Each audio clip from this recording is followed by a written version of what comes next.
খুব শীঘ্রই পৃথিবী বসবাসের উপযোগী হয়ে পড়ে। সেই সমস্ত উন্নত মস্তিষ্ক এবং উন্নত মাথা তারা চিন্তা ভাবনা করে এই সিদ্ধান্ত উপনীত হয়েছেন। আর তাই সেখানে কার্ল ম্যাশনের নেতৃত্বে সকলে উপস্থিত হয়েছেন। বিজ্ঞানী ডাইসনের নাম আপনারা জানবেন, বিজ্ঞানী জি গোল্ডের নাম আপনারা জানবেন। তারা সকলে সেখানে এই সমস্ত আবেদন করছেন আমাদের ধর্মীয় গুরুদের। খুব অবাক বিষয়, অনেকেই বিজ্ঞানের বিষয়টা অনেক উপস্থাপন করেন বা বলার চেষ্টা করেন, কিন্তু বিজ্ঞানের সীমাবদ্ধতা এতই সীমিত, তাদের কর্মকাণ্ড এতই সাধারণ যে সেটা নিয়ে আমাদের বর্তমান সময়ে আলোচনার প্রসঙ্গই আসে না। তথাপি কতগুলো ঘটনা আমি বলি। এই ঘটনাটি ছাড়াও আপনারা জানেন 1969 সালে আমাদের এই পৃথিবীর পৃষ্ঠ থেকে একদল বিজ্ঞানী নাসার প্রচেষ্টায় তারা পৃথিবীর বাইরে চন্দ্রপৃষ্ঠ অবতরণের জন্য রওনা করেছে। যানটির নাম ছিল সম্ভবত অ্যাপোলো 11। ভুল হলে আমাকে কারেকশন করবেন। তো সেইখানে যখন তারা যাচ্ছেন, ঠিক এইরকম একটি সময় হঠাৎ যানটির সঙ্গে যোগাযোগ বিচ্ছিন্ন হয়ে যায়। আমাদের নাসার সেন্টারে যারা বসে আছেন সেই সমস্ত বিজ্ঞানীদের কানেকশনটি নষ্ট হয়ে যায়। যখন কানেকশন নষ্ট হয়ে যায় তখন গোটা পৃথিবীর একেবারে নিঃশ্বাস প্রশ্বাসের শব্দ শোনা যায়। নিঃশব্দ চিত্তে সকলের হৃদয় মন একেবারে ওখানে নিবিষ্ট হয়ে আছে যে কখন তারা সেই মুহূর্তে উপস্থিত হবে, চন্দ্রপৃষ্ঠ অবতরণ করবে এবং ফিরে আসবে। ঠিক সেই সময় যখন এই যোগাযোগ বিচ্ছিন্ন হয়, সাধারণ মানুষ বুঝতে পারেনি। মুহূর্তের মধ্যেই টেলিভিশনের লাইভ টেলিকাস্ট হচ্ছিল, সেখানে একটি মুখ ভেসে আছে। সেই মুখটি ছিল পোপ। আপনারা জানেন যে বর্তমানে খ্রিস্টানদের যে ধর্মগুরু প্রধান তাকে পোপ বলা হয়। পোপের মুখটি ভেসে উঠেছে এবং পোপ সেখানে প্রার্থনা করছেন এবং সমগ্র পৃথিবীবাসীর কাছে আবেদন করছেন যে আপনারা প্রার্থনা করুন তারা যেন নির্বিঘ্নে সেখানে পৌঁছায় এবং ফিরে আসতে পারে। ঠিক এরকম কিছু মুহূর্তের পরই আবার বিজ্ঞানীদের মেশিনের সঙ্গে যোগাযোগটি সম্পন্ন করা সম্ভব হয় এবং তারা নির্বিঘ্নে ফিরেও আসে। তো বিজ্ঞানের এতটাই সীমাবদ্ধ যে একটা সময় পর্যায়ে গিয়ে আর বিজ্ঞান যখন কাজ করে না, তখন আমাদের একটি অদৃশ্য শক্তির কাছে আত্মসমর্পণ করতে হয় এবং নির্ভর করতে হয়, যে শক্তি আমাদেরকে পথ দেখায় এবং চালিত করে। আমরা বর্তমান সময়ে মানুষ ধর্ম সম্পর্কে অনেক বেশি সচেতন, মানুষকে বেশি বলে বোঝাতে হয়। আপনারা যারা আছেন, দাদারা মায়েরা জানেন যে ভগবান বারে বারেই আমাদেরকে আমাদের এই যে শক্তি চালিত করে সেই শক্তির সঙ্গে আমাদের যোগাযোগ তৈরির কথা বলেছেন এবং তাকে কেন্দ্র করে আমাদেরকে চলতে আদেশ করেছেন। আমরা শ্রী শ্রী ঠাকুরকে, মানে আজকে আমাদের গুরুদেব যিনি এখানে সীমাসিদ্ধার সামনে আমরা এত মানুষ উপস্থিত, তিনি যে কথাটি বিশেষভাবে প্রচার করেছেন সেই কথাটি হচ্ছে যে তার সঙ্গে আমাদের নিত্য একান্ত সম্পর্ক স্থাপন করা। এই যে কথা আমি বললাম, সেই বিজ্ঞান, জড়বাদী বিজ্ঞান আমাদেরকে বিভিন্ন পন্থা এবং প্রক্রিয়াকরণ শিখিয়েছে। আমি এখানে এসেছি, একটি ভালো জামা পরেছি, আমার দেহকে নিত্য নৈমিত্তিক খাবার এবং খাবারের রকম মাঝে মাঝেই পাল্টে যায়। কখনো বলছেন যে ভরা পেটে ফল খাও, কখনো বলছে খালি পেটে ফল খাও। মানে তাদের গবেষণা স্থির নয়, তারা একটি সিদ্ধান্ত থেকে একটি সিদ্ধান্তে যাচ্ছেন এবং আমাদেরকেও সেইভাবে গাইড করছেন। আমরা সেই কথা মেনে নিচ্ছি। আমরা বিভিন্নভাবে আমাদের শরীরকে সাজাচ্ছি, কত রকমের উপরোক্তান এসে গেছে, আমাদের রূপচর্চায় কত পয়সা খরচ হয়, কেশ থেকে বেশ সমস্ত চর্চাতে আমরা সময় এবং অর্থ বিনিয়োগ করে চলেছি। কিন্তু ঠাকুর বলছেন যে একই সঙ্গে তোমার যে দেহ খুব ক্ষণিকের জন্য, কিছু সময়ের জন্য এই শরীরে আবদ্ধ, সেই শরীর সময়ের সঙ্গে সঙ্গে নষ্ট হয়, টাইম অফ ইমোশনের সব শেষ হয়। তাকে তুমি এত যত্ন এবং সুন্দর করে সাজাচ্ছ, কিন্তু তোমার ভেতরে তোমার অন্তরাত্মায় যিনি বসে আছেন, যার সঙ্গে ভগবানের নিত্য সম্পর্ক, তাকে আমরা নিত্য কতখানি সময় দিচ্ছি, কতটা ব্যয় করছি তাকে আরো সুন্দর এবং ভগবানের আপনা অর্জন করে তোলার জন্য। এইটিতে আমরা খানিকটা পিছিয়ে। তাই শ্রী শ্রী ঠাকুর আমাদের দীক্ষা নামক একটি পন্থা দিয়েছেন, যার মাধ্যমে আমরা তার সঙ্গে সম্পর্ক অবলম্বন করতে পারি, সম্পর্ক স্থাপন করতে পারি। এবং এই সম্পর্ক স্থাপনের সঙ্গে সঙ্গে তিনি কলিযুগে, মানে কলিযুগে এতটাই হয়ে গেছে যে যজ্ঞ তপস্যার সমস্ত কর্ম কলিযুগে আর ফলদায়ী হয় না। ফলদায়ী হয় না কেন? তার কারণ মানুষের খুব সামান্য স্মৃতি এবং মেধা শক্তি এতটাই নিম্নগামী হয়েছে যে সময় সেগুলি সম্ভব হয়। তাই কলিযুগের শাস্ত্রে নির্দিষ্ট হয়েছে নাম, নাম এবং কেবল নাম। শুধু নাম জপের মাধ্যমে আমরা কলিকাল থেকে উত্তীর্ণ হতে পারি। আর শ্রী শ্রী ঠাকুর খুব সুন্দরভাবে কোন রকম ভাব না রেখে একদম মানে সমস্ত উজাড় করে আমাদেরকে ঢেলে দিয়েছেন। ধর্ম বলতে আমরা অনেক কঠিন ব্যাখ্যা একবার শুনে এসেছিলাম, ধর্ম কি আমরা এখনো পরিষ্কারভাবে বুঝতে পারিনি। কিন্তু শ্রী শ্রী ঠাকুর বলছেন বাঁচা বলার ধর্ম যা, ঠিকই যেন ধর্ম তা। খুব সহজ এবং সংক্ষেপে তিনি এই রাস্তা আমাদেরকে দিয়েছেন। তাই তিনি যে ভগবানের সঙ্গে যে শক্তির সঙ্গে আমাদের নিত্য সম্পর্ক স্থাপনের জন্য তিনি কিছু পদ এবং প্রক্রিয়া আমাদেরকে দিয়েছেন, যে পদ এবং প্রক্রিয়ায় আমরা নিত্যই আমার জীবনে ঠাকুরের সঙ্গে বা ভগবানের সঙ্গে আমাদের সম্পর্ক স্থাপন করতে পারি এবং আমাদের দৈনন্দিন দিনক্রিয়া শুরু করতে পারি। কলিযুগে আমরা যে সময় বসবাস করছি এইটি আমরা উপলব্ধি করতে পারি যে চতুর্দিকে যখন বিভিন্ন বিকৃত দ্রষ্টাকে শিক্ষা ব্যবস্থা, বিজ্ঞানের দেওয়া শিক্ষা ব্যবস্থা, বিজ্ঞানের দেওয়া বিভিন্ন টেকনোলজি ব্যবস্থা, আমরা একটু উপলব্ধি করলে বুঝতে পারি যে আমাদের কত দুর্গতি এবং মতবাদের দিকে নিয়ে যাচ্ছে।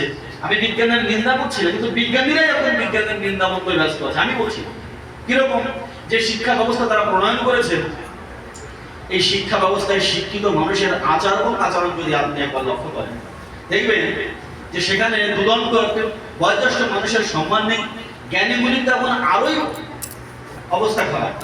তো সেই জন্য এই যে শিক্ষা ব্যবস্থা প্রণয়ন করেছেন, এখন এরা যারা শিক্ষায় শিক্ষিত হয়ে শিক্ষার যে মূল্যায়ন পরীক্ষার সময় আসছে, সেই মূল্যায়নের জন্য দেখবেন যে পুলিশকে এত মাত্রায় পুলিশ ধরা দিতে হয় যে তারা তাদের মূল্যায়নটি কিভাবে করবে পুলিশকে দিয়ে তাদের নকল বিরোধ রোধ করতে হচ্ছে। যে সমস্ত স্কুল কলেজে এখন আধুনিকতার নামে যে উন্মত্ততা সৃষ্টি হয়েছে, এই কিছুদিন আগে একটি মেয়ে যাদবপুর ইউনিভার্সিটিতে তারা সারা রাত ব্যাপী একটি অনুষ্ঠান করতে গিয়ে জলে ডুবে মারা যায় পাশে পুকুরে পড়ে। এরকম অহর্নিশ বিভিন্ন শিক্ষাক্ষেত্রে যে সমস্ত দুর্ঘটনা দুর্গাপুরে দেখছি, এখানে একটি ল কলেজে দেখলাম যে শিক্ষাক্ষেত্রে যেভাবে আক্রমণ করেছে, এরা যথেষ্ট শিক্ষিত, এরা কিছুদিন বাদে আমাকে চিকিৎসা করবে বা আমাকে জ্ঞান দান করবে বা আমার পিতামাতার ট্রিটমেন্ট করবে। ঠিক সেই রকম জায়গায় দাঁড়িয়ে তার মস্তিষ্ক এতটাই কলুষিত এবং বিকৃত পথে চলছে, এতে বোঝা যায় যে শিক্ষা ব্যবস্থায় কোথাও কোনো গলদ আছে। আমাদের আর্য পরম্পরা ধারা এই ভারতবর্ষ জানবেন গুরু এবং শিষ্য পরম্পরার দেশ। গুরু শিষ্য ভিন্ন অন্য কোনো পন্থা আমাদের এখানে ছিল না এবং নেই। এখনো যারা যারা আছেন সেই গুরু শিষ্য পরম্পরার দৌলতে আছে। এখানে যে শিক্ষা ব্যবস্থা তখন ছিল এবং এখনো বিভিন্ন দেশে গুরুকুল নামক শিক্ষা প্রতিষ্ঠানের মাধ্যমে সেই শিক্ষার পাঠ দেওয়া হচ্ছে। সেখানে যে সমস্ত আচার্য বর্গের কাছে যে সমস্ত ছাত্ররা শিষ্যরা শিক্ষা গ্রহণ করেন ও তারা পরবর্তী জীবনে একটা আচার্য রূপে পরিগণিত হন এবং জগৎকে তারাই পথ দেখাচ্ছে। আজকে যখন আমরা দেখি যে বিজ্ঞানের নামে দোহাই দিয়ে কিছু মানুষ বর্তমানে পৃথিবীকে শাসন করতে চাইছেন, সেই বিজ্ঞান কতটা বাস্তবে আমাদের দাঁড়িয়ে রয়েছে যে এখন তাদেরকেই আমাদের আচার্যের শরণাপন্ন হতে হচ্ছে। এখনো পর্যন্ত যদি আমরা দেখি আমাদের পৃথিবীকে যে সমস্ত মহান মনীষী আলোকপাত করে চলেছেন, সে আমাদের এই ভারতবর্ষের আচার্য পরম্পরার জ্ঞান থেকে এসছে। আমরা বিবেকানন্দের কথা বলি, আমরা ভক্তি সিদ্ধান্ত সরস্বতী ঠাকুরের কথা বলি, আমরা এরকম আরো বহু আছেন সমস্তই সেই পরম্পরা জ্ঞান থেকে। তাই আমরা ভগবানকে আমাদের জীবনে অবলম্বন করে সেই পরম্পরার সঙ্গে যুক্ত থাকতে চেষ্টা করব। এতে আমরা নিজেরা যেমন বাঁচতে পারবো, তেমনি ঠাকুর বলেছেন বারবার জীবন এবং বৃদ্ধি, সেই জীবন বৃদ্ধির সঙ্গে যুক্ত থাকলে আমরা আমাদের পরিবেশকে, আমরা আমাদের পারিপার্শ্বিককে নিয়ে আরো সুন্দরভাবে এগিয়ে যেতে পারবো। শ্রী শ্রী ঠাকুর আমাদের কাছে এই চান। আমরা ভগবানের সঙ্গে যুক্ত থাকলে, ধর্মের সঙ্গে যুক্ত থাকলে কি হয়, আমি একটি ছোট্ট গল্প বলে আমার কথা শেষ করব। সেটি হচ্ছে, এবং একই সঙ্গে দেখবো যে কিভাবে ভগবান আমাদেরকে রক্ষা করেন। কুরুক্ষেত্রের যুদ্ধ উপস্থিত। কুরুক্ষেত্রের যুদ্ধে দুই পক্ষের বীর যোদ্ধাগণ সমস্ত দল মত ভাগ হয়ে গেছে। এক পক্ষে কৌরব পক্ষ, কৌরব পক্ষের পৃথিবীর তাবড় তাবড় বড় বড় রথী এবং মহারথী তারা যোগদান করেছেন। একদিকে পাণ্ডব পক্ষ এবং তাদের পক্ষেও বহু রথী মহারথী যোগদান করেছেন। এখন এই রথী মহারথী যখন যোগদান করেছেন, তখন স্বয়ং ধর্মপুত্র যুধিষ্ঠির তিনি দুই পক্ষের মাঝখানে এসে দাঁড়িয়েছেন। দুই পক্ষের মাঝখানে এসে দাঁড়িয়ে তিনি একে একে তার পিতামহ ভীষ্ম, একে একে তার গুরুদেব দ্রোণাচার্য এবং কৃপাচার্য সকলের কাছে গেলেন এবং করজোড়ে তিনি বললেন যে আপনারা আমার হয়ে যুদ্ধ করুন। তখন সকলে তাকে আশীর্বাদ করলেন যে যেহেতু তুমি যুদ্ধের পূর্বে আমাদেরকে যথাযথ সম্মান প্রদর্শন করেছো এবং আমাদের কাছে এসেছো, আমাদের অনুমতি প্রার্থনা করেছো, তাই আমরা প্রার্থনা করি তুমি যুদ্ধে জয়ী হও। তো এরকম ভাবে সকলেই প্রার্থনা করছেন। তিনি বিরোধী পক্ষ হলেও যথাযথ সম্মান সকলকে প্রদর্শন করেছেন এবং এরকম সময়ে তিনি সমস্ত বীরের উদ্দেশ্যে, কৌরব পক্ষের উদ্দেশ্যে হাত জোড় করে বলছেন যে এই সমস্ত বীর যোদ্ধাগণ যদি কেউ আমাদের হয়ে যুদ্ধ করতে চান, আমি তাকে বরণ করে দেব। যখন যুধিষ্ঠির এই কথা বলছেন, তখন যে কৌরব পক্ষে আপনারা জানেন যে কৌরবের 100 ভাই ছিল, 100 ভাই নয়, কৌরবের অর্থাৎ ধৃতরাষ্ট্রের একটি অত্যন্ত অতি অনুপম সন্তান ছিল, দাসীপুত্র, তার নাম ছিল যুযুৎসু। যুযুৎসু সেই কৌরব পক্ষ থেকে দাঁড়িয়ে তিনি বলেন যে আমি ভগবানের পক্ষ হয়ে, আমি ধর্মের পক্ষ নিয়ে যুদ্ধ করতে চাই। এবং যুযুৎসু তখন কৌরব পক্ষ ত্যাগ করে তিনি পাণ্ডব পক্ষে যোগদান করেছিলেন। এবং তিনি সেই সময় বলেছিলেন যে আমি ভগবান ভিন্ন কারোরই চিন্তন কখনো করিনি, এবং আমি এই সময়েও যদি যুদ্ধে আমি প্রাণ ত্যাগও করি তাহলে আমি ভগবানের সঙ্গী হিসেবে প্রাণ ত্যাগ করতে চাই। আপনারা জানেন কুরুক্ষেত্রের যুদ্ধের সমস্ত অক্ষয়হীন সৈন্য শেষ হয়েছিল, বেঁচে ছিলেন মাত্র 11 জন। সেই 11 জনের মধ্যে একজন ছিলেন এই যুযুৎসু।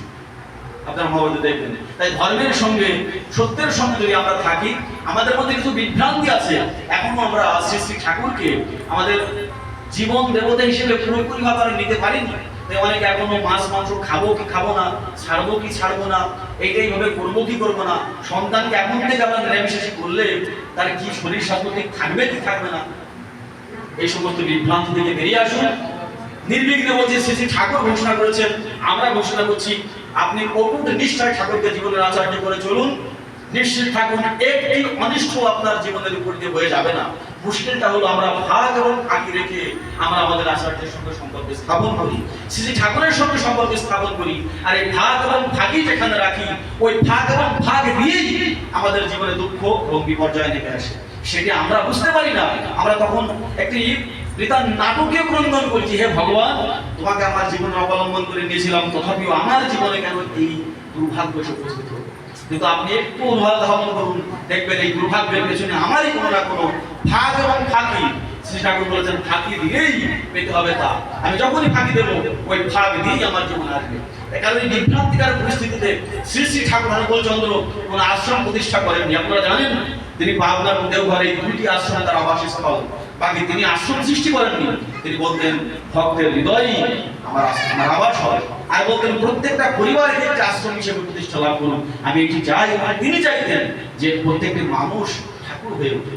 কিন্তু আমাদের পরম মঙ্গল, যিনি আমার জীবনের সবচেয়ে বেশি মঙ্গল কামনা করেন, দুর্ভাগ্য হচ্ছে এই যে আমি তাকে ঠিকমতো চিনতে পারছি না এবং আমাদের জীবন সর্বশেষ অবলম্বন করছি না। যদি আমরা তাকে চিনতে পারি, যদি আমরা তাকে আমাদের জীবন সর্বশেষ গ্রহণ করি, তাহলে নিশ্চিত থাকুন বিপর্যয় আসবে, দুঃখ আসবে, কিন্তু আপনার মস্তিষ্ক সজাগ থাকবে। সমস্ত দুঃখ এবং দুর্দশা অতিক্রম করে আমরা একদিন শ্রী শ্রী ঠাকুরের সেই বৈকুণ্ঠ ধাম প্রাপ্ত হব, আমাদের সেই চরম ধাম, দয়াল ধাম আমরা প্রাপ্ত হব। এই প্রার্থনা রেখে সকলের জন্য সুস্থ, সুন্দর এবং মঙ্গলময় জীবনের প্রার্থনা করে এই গৃহের কোমলদা তথা তার পরিবারের সকলের জন্য ভগবানের কাছে প্রার্থনা রেখে আমার ছোট্ট আলোচনা শেষ করছি। জয় গুরু, বন্দে পুরুষোত্তম।